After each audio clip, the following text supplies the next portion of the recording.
বন্ধুরা আসসালামু আলাইকুম। আশা করি তোমরা সবাই ভালো আছো। আজকে আমরা আলোচনা করব লিনিয়ার অ্যালজেব্রার যোগশ্রেণী রূপান্তরের ম্যাট্রিক্স রূপায়ণ অধ্যায়ের আরেকটি খুব গুরুত্বপূর্ণ গাণিতিক সমস্যা নিয়ে। তো আমাদের এই গাণিতিক সমস্যাটা খুবই গুরুত্বপূর্ণ। এটা মেজরে অনেকবার আসছে 2000, 2006, 2012তে এবং শেষ 2018তে আসছে। তো এটা খুব গুরুত্বপূর্ণ।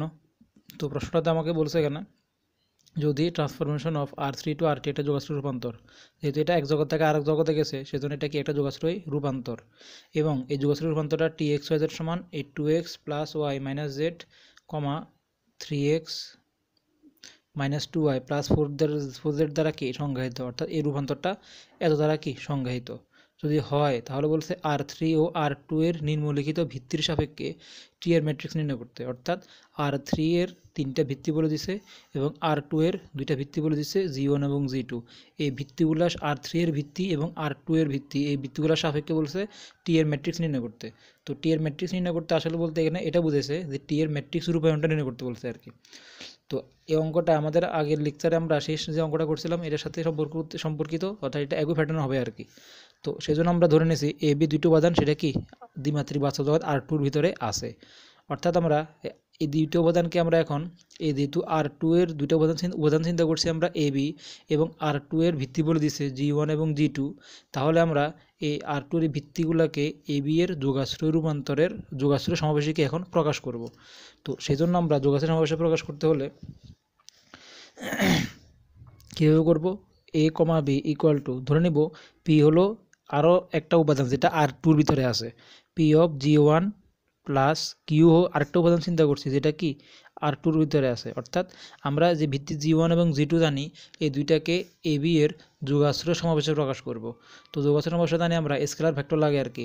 এখানে তো G1 G2 এগুলো ভেক্টর আকারে আছে, তবে স্কেলার নাই। তো আমরা চিন্তা করবো পি কিউ, তাহলে এখানে স্কেলার আসলে এগুলো R3 আর কি, R2 আর কি। R2 দুটো উপাদান চিন্তা করছি পি কিউ, যাদের মাধ্যমে স্কেলার ভেক্টর গুণ করে আমরা এ বি এর কি যোগাশ্রয় সমাবেশে এটাকে প্রকাশ করতে পারবো। সেজন্য এটাকে আবার কী করছি, এটাকে আমরা যোগাশ্রয় সমাবেশে এখানে প্রকাশ করছি। এটাকে আমরা একটা সমীকরণ দিয়ে রাখি। এখন আমরা এখানে এই G1 ভিত্তিটা মান জানি, G1 ভিত্তিটা মান বসে দিয়েছি এখানে, পি ইন্টু এই G1 ভিত্তিটা বলে দিয়েছে কত এখানে 1,3 প্লাস কিউ ইন্টু জিটি ভিত্তিটা বলে দিয়েছে এখানে 1,4। তো আমরা এখানে যদি এখন স্কেলার ভেক্টর গুণ করি, পির সাথে 1 গুণলে পি 3p প্লাস কিউর সাথে গুণ করলে কিউ 4q। তো এখন আমরা যোগ করি P plus Q comma 3p plus Q, আমরা এখানে এতটুকু পাইছি। এখন আমরা উভয়পক্ষে সমীকৃত করব, অর্থাৎ এটার মান হচ্ছে এ, এটার মান হচ্ছে কত বি। যদি সমীকৃত করি তাহলে কি হবে, পি প্লাস কিউ সমান সমান এ এবং 3p প্লাস কিউ সমান সমান কত এখানে বি। আমরা এখান থেকে এটা পাইছি। এখন এটাকে আমরা ইসালন করব, ইসালন করে এখান থেকে পি এবং কিউর মান বসিয়ে 1 নং এখানে জায়গা বসাবো। তো আমরা তাহলে পি এবং ইসালন করতে হলে কী করতে হবে, আমাদের প্রথম সাইডটা ঠিক থাকবে, P plus Q equal to কত এ। আমাদের কাজ হলো L2 প্রাইমে কাজ করা, L2 প্রাইমে এটা 0 করা, সেজন্য L1 এর সাহায্য নিতে হবে। তো L2 তো 3 আছে, L1 এর সাথে 3 গুণ করে বিয়োগ দিতে হবে, কারণ এখানে 1 আছিল। তো তাহলে এটা 3p, এখানে 3p হয়ে গেছে, 3 গুণ করার পর এটা 0, এটা কিউ, এখান থেকে কত এটা মাইনাস 3p।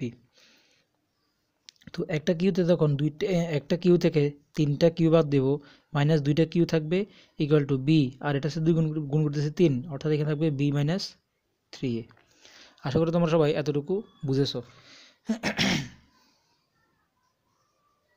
এখন এখান থেকে আমরা এখন এই কিউ মান জানি, অর্থাৎ এই L2 থেকে আমরা এটা থেকে আমরা কিউর একটা মান এখান থেকে এখন বের করতে পারবো। তো কিউর মানটা হলো এখানে, অর্থাৎ এখানে L2 ইমপ্লাইস দ্বিতীয় লাইন থেকে আমি কিউর একটা মান বের করতে পারবো, -2q সমান বি মাইনাস 3 এটে আছে আর কি। উভয়কে থেকে আমি যদি মাইনাসটা কমন নিয়ে ফেলি তাহলে এটা আসবে 3a মাইনাস বি। সুতরাং এখান থেকে আমি কিউর একটা মান বের করতে পারতেছি 3a মাইনাস বি বাই কত 2। তাহলে এখান থেকে আমি এই কিউর একটা এখন এখানে মান জানি।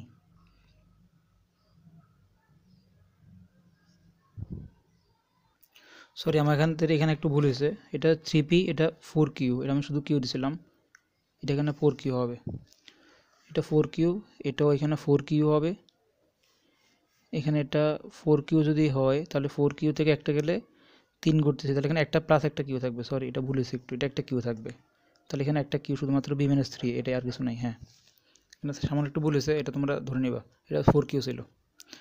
আচ্ছা, তাহলে আমরা এখানে কিউর একটা মান পাইছি, কিউর মানটা হলো কত বি মাইনাস থ্রি এ। তো আমরা L1 থেকে পি এর একটা মান বের করতে পারবো।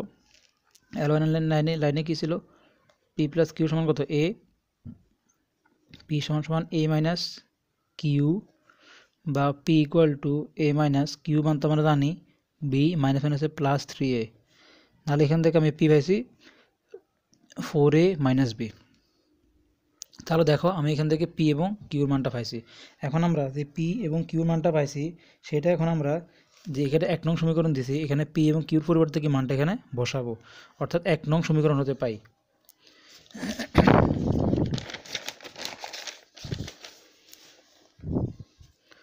অর্থাৎ 1 নং সমীকরণ ইমপ্লাইজ, 1 নং সমীকরণটা কী ছিল, A B equal to P into G one plus Q into G two.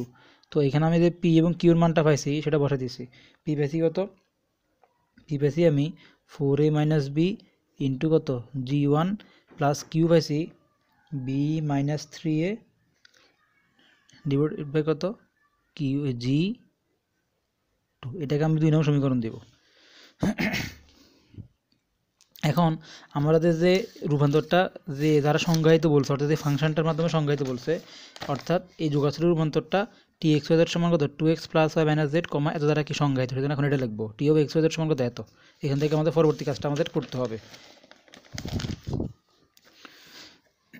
তাহলে সুতরাং T of x y z, এই T of x y z আমাদেরকে কী বলে দিয়েছিল, T of x y z আমাদেরকে বলেছিল যে two x plus y minus z কমা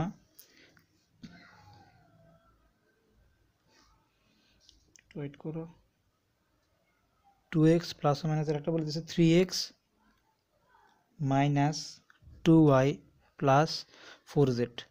তো আমাদেরকে T of x y z এটা বলে দিয়েছিল।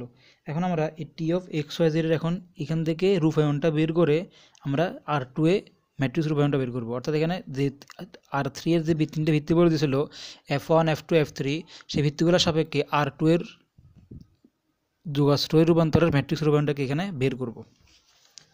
সেজন্য এই টি অফ এফ ওয়ান প্রথমে বের করবো আমরা, অনুরূপ আমরা আমাদের আগের বিগত লেকচারে যে লাস্ট অঙ্কটা করছিলাম অনুরূপ এটার মতো।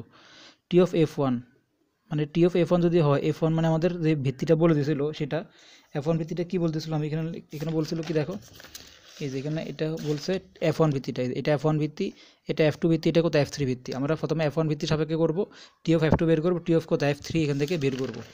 তো সেই জন্য প্রথমে আমরা এখানে টি অফ এফ ওয়ান ভিত্তিটা বের করবো।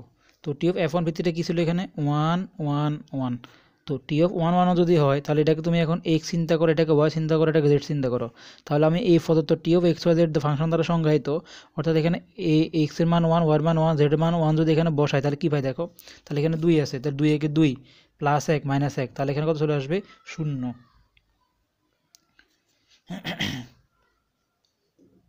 তখন কত পাইছি এখানে আমরা শূন্য পাইছি।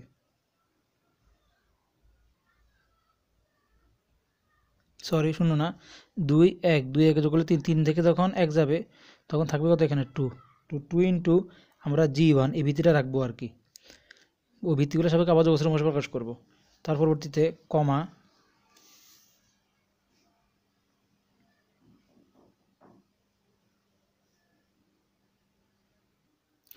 দেখো এখানে আমরা কত পাইছি, এখানে বসাই আমরা পাইছি এখানে এই টু কমা, এখানে যদি বসাই এক্সের মান ওয়ান, ওয়ার মান ওয়ান, জেডের মান ওয়ান, তাহলে এখানে আসবে তিন একে তিন, তিন থেকে আচ্ছা এটা এটাও এক আছে, তিন একে চার, চার থেকে চার তিন কত সাত, সাত থেকে দুই গেলে থাকবে কত পাঁচ, টু এবং ফাইভ। এখন আমরা এখানে যে নতুন টু ফাইভ পাইছি, এই টুকে আমরা এখন মনে হয় চিন্তা করবো, এটাকে বি চিন্তা করবো। যদি এখানে বি চিন্তা করি তাহলে এই দুই নং সমীকরণটা যে দিছি আমরা এতটুকুর ভিতরে এর মান বির মান টু ফাইভ যদি বসাই তাহলে কী পাই দেখো, সমান সমান এখানে এর ফোরে আছে, ফোরে তো এর মান বসাবো আমি কত টু, তাহলে দু দুগুণা চার, বির মান কত বসাবো পাঁচ, চার থেকে যদি পাঁচ যায়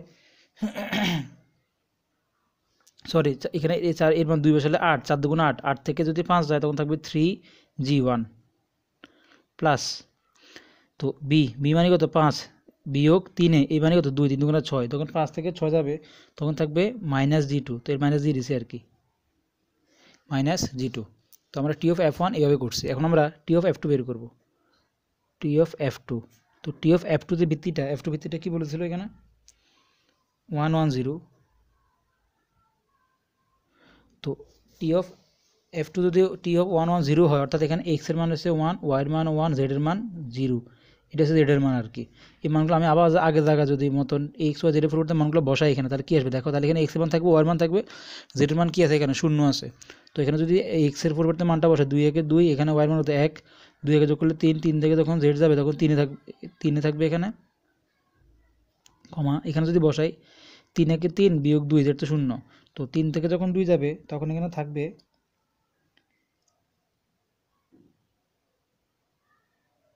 1। এখন আমরা এই 3 1 এই 3কে আমরা চিন্তা করবো এ, আর বিকে চিন্তা করবো কত এখানে 1কে চিন্তা করবো বি। তো এ যদি 3 হয়, বি যদি 1 হয়, তখন এই 2 নঙে আবার আগের জায়গায় আগের মতো এ জায়গায় কত বসাবো 3 বসাবো, বি জায়গায় কত বসাবো 1 বসাবো। তাহলে কি আসে দেখো, তাহলে এখানে যদি এজ পরিবর্তে 3 বসাই, 3 4 12, এখানে 1 বিয়োগ 2, 12 থেকে তখন 1 যাবে, তখন থাকবে কত 11 of G1 plus B minus 3 A, B আছে কত 1, তাহলে 1 মাইনাস 3 এই মানে 9, অর্থাৎ 1 থেকে যখন 9 যাবে তখন থাকবে কত মাইনাস 8 অফ জি, এই G2 এটা। আচ্ছা তোমরা সবাই এতটুকু বুঝেছো। এখন আমরা এই ট্রান্সফার অফ F3 ভিত্তি বের করবো, F3 সাপেক্ষে রূপান্তরটা করবো আর কি। তো তাহলে টি ইন্টু F3 তে ভিত্তিটা বলে দিছে, F3 ভিত্তিটা বলছে কত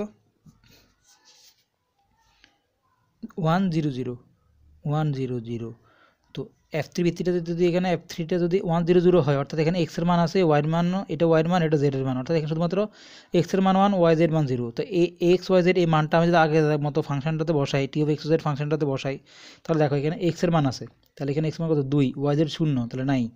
এক্সের মান আছে, তাহলে এখানে কত 3, ওয়াই জেড 0, তাহলে পাইছি কত এখানে 2 3। আমরা যে নতুন করে 2 3টা পাইছি, এখানে এই 2কে আমরা এখন আবার এ চিন্তা করবো আগের মতো, 3কে বি চিন্তা করবো। এ বি যদি এই 2টা হয়, তখন আবার আগের মতো আমরা যে 2 নং সমীকরণটা দিয়ে রাখছি এখানে, এ বি পরিবর্তে এ পরিবর্তে বসাবো এখানে নতুন করে 2, আর বির পরিবর্তে বসাবো নতুন করে কত এখানে 3। যদি বসাই তাহলে কি আসে দেখো, তাহলে এখানে আমরা যদি এর পরিবর্তে 2 বসাই, 4 2 8 বিয়োগ বির পরিবর্তে 3 বসাই, 8 থেকে 3 গেলে থাকবে কত 5, আর এখানে থাকবে কত G1 প্লাস এখানে বির পরিবর্তে বসাবো 3, আর এর পরিবর্তে বসাবো কত 2, তাহলে 3 বিয়োগ 3 2 6, 3 থেকে যখন 6 যাবে তখন থাকবে কত মাইনাস 3 অফ G2। দাঁড়া একটু দেখি, হ্যাঁ আমরা এটা পাইছি। অর্থাৎ আমরা প্রথমে কি করছি, R2 দুটো উপাদান নিয়ে আমরা এ বি দুটো উপাদান চিন্তা করছি, R2 জগতের, তাদেরকে আমরা G1 G2 যেহেতু ভিত্তি করে দিয়েছে R2, তাদেরকে যোগাশ্রের সমাবেশে কি প্রকাশ করছি, প্রকাশ করে আমরা ওইখানে যোগাশ্রের সমাবেশে প্রকাশ করার পরে পি এবং কিউর মান বের করছি, বের করে পি কিউর মান এখানে বসে দিয়ে এই পি কিউ যে মানটা আমরা পাইছি সেই মানের সাহায্যে আমাদের পরবর্তীতে যে 3টা ভিত্তি বলে দিচ্ছে F1 F2 F3, তাদের সাপেক্ষে রূপান্তরটা করে কি আমরা এই 3টা জিনিস পাইছি, অর্থাৎ ম্যাট্রিক্স রূপায়ণটা পাইছি আর কি। ম্যাট্রিক্স রূপায়ণের কি আমরা ভিত্তিগুলো রূপান্তর করে পাইছি, অর্থাৎ 3G1 - G2, 11G1 - 8G2, 5G1 - কত 3G2। এখন আমরা এখানে G1 G2 সহগ, G1 - 11 G2 সহগ, G1 এর সহগ G2 সহগ, এগুলোকে এখন আমরা এগুলো সহগ চিন্তা করবো, 3 1 11 আর -8 5 -3, এগুলোকে সহগ চিন্তা করে ম্যাট্রিক্স গঠন করব। তো ম্যাট্রিক্স যদি গঠন করি তাহলে কী আছে দেখো, তাহলে আমরা এই ট্রান্সফার অফ রূপান্তর জোস রূপান্তরটা পাবো, অর্থাৎ এই এফ যে ভিত্তি বলে দিচ্ছে ভিত্তি সাপেক্ষে কী রূপান্তরটা আমরা এখানে পাবো এখন। তাহলে এখানে সহগগুলোকে নিয়ে কাজ করি, G1 এর সহগ এখানে 3, এখানে G2 সহগ -1, এখানে হচ্ছে 11, এখানে হচ্ছে -8, এখানে হচ্ছে 5, এখানে কত -3। তো এটাকে আমরা যদি ট্রান্সপোজ করি, ট্রান্সপোজ ম্যাট্রিক্সের যে মানটা পাবো সেটাই হচ্ছে কি টি অফ এফ এর, অর্থাৎ টি এর কি যোগাশ্রয় রূপায়ণ, টি যোগাশ্রয় রূপান্তর কি ম্যাট্রিক্স রূপায়ণ। তো এটাকে যদি আমরা ট্রান্সপোজ করি তাহলে সারিগুলো কী হয়ে যাবে, কলাম হয়ে যাবে, অর্থাৎ 3 -1 11 -8 আর 5 -3। আমরা যে নির্ণয় ম্যাট্রিক্সটা পাইছি সেই নির্ণয় ম্যাট্রিক্সটা কি আমাদের যোগাশ্রয় রূপান্তর কি ম্যাট্রিক্স রূপায়ণ, অর্থাৎ ওই টি ম্যাট্রিক্সটা আর কি, এটাই আমাদের নির্ণয় আনসার। তো আমাদেরকে এই গাণিতিক সমস্যাটা আমরা আমাদের আগের লেকচারে শেষেও করছিলাম। তো তোমরা যারা আগের লেকচারটিতে শেষে এই গাণিতিক সমস্যাটা এরকম প্যাটার্নে দেখছিলা, আশা করি এটা তোমার বোঝার কথা। তুমি আমি একবার বলতেছি, আমাদেরকে এখানে একটা যোগাশ্রয় রূপান্তর বলে দিয়েছিল, আগেরটাতে বলছিল যোগাশ্রয় অপারেটরের ম্যাট্রিক্স রূপায়ণ, আর এখানে বলছে যোগাশ্রয় রূপান্তরের ম্যাট্রিক্স রূপায়ণ। তো সেই জন্য এটা যোগাশ্রয় রূপান্তর, কারণ এখানে R3 থেকে R2 দিকে ছাত্রীতে ভিন্ন জগতের রূপান্তরটা করছে, এবং এই রূপান্তরটা টি অফ এক্স এর সমান কি এত দ্বারা সংজ্ঞায়িত বলছে। তো তাহলে R3 এবং R2 এর নিম্নলিখিত ভিত্তি সাপেক্ষে বলছে টি এর ম্যাট্রিক্স নির্ণয় করতে। তো টি এর ম্যাট্রিক্স নির্ণয় করতে বলতে আসলে এটা বুঝেছে টি এর ম্যাট্রিক্স রূপায়ণটা নির্ণয় করতে আর কি। তো R3 এর 3টে ভিত্তি বলে দিচ্ছে এত এত এত, এবং R2 এর 2টে ভিত্তি বলে দিচ্ছে কত G1 G2 ভিত্তি বলে দিচ্ছে।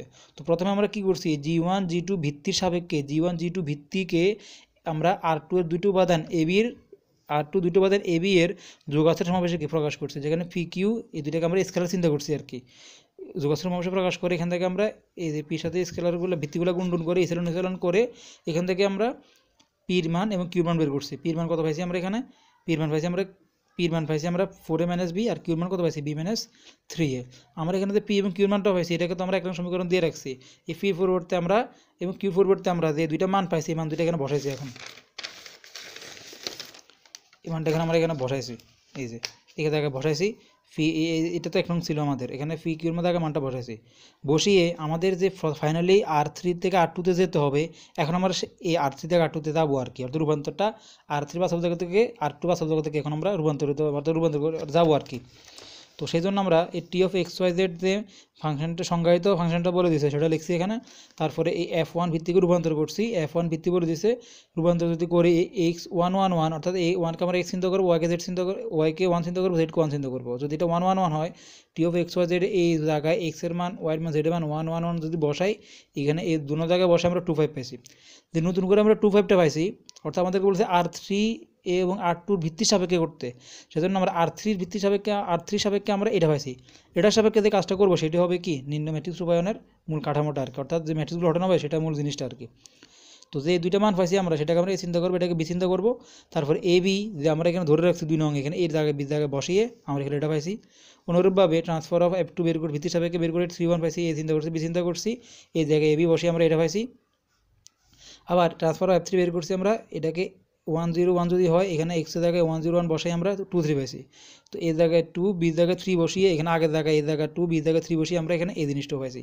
তো এখানে যে g1 g2 আছে তাদের যে সহগ ম্যাট্রিক্সগুলো সেগুলোকে আমরা লিখে তাদেরকে ট্রান্সপোজ করছি, কারণ রূপান্তরের কাজ শর্ত হয়েছে এটা যে সহগ ম্যাট্রিক্সগুলো পাবো তাদেরকে ট্রান্সফার করতে হবে।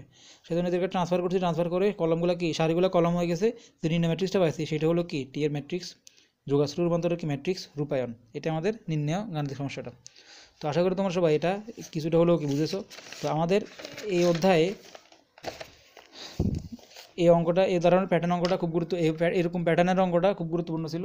তো আমরা এই অধ্যায়ে এই জাতীয় আরও হয়তো একটা দুটো অঙ্ক থাকতে পারে তো বোর্ডে আসার মতো, তো সবগুলো মূলত এই ফ্যাসেসে এইভাবে কি কাজগুলো করতে হবে। তো এই অধ্যায়ের মতো আর একটা প্যাটার্নের গাণিতিক অঙ্ক আছে। একটা হলো তোমার ওই যে তোমার এখানে এই যোগাশ্রের একটা রূপান্তর বলে দিবে।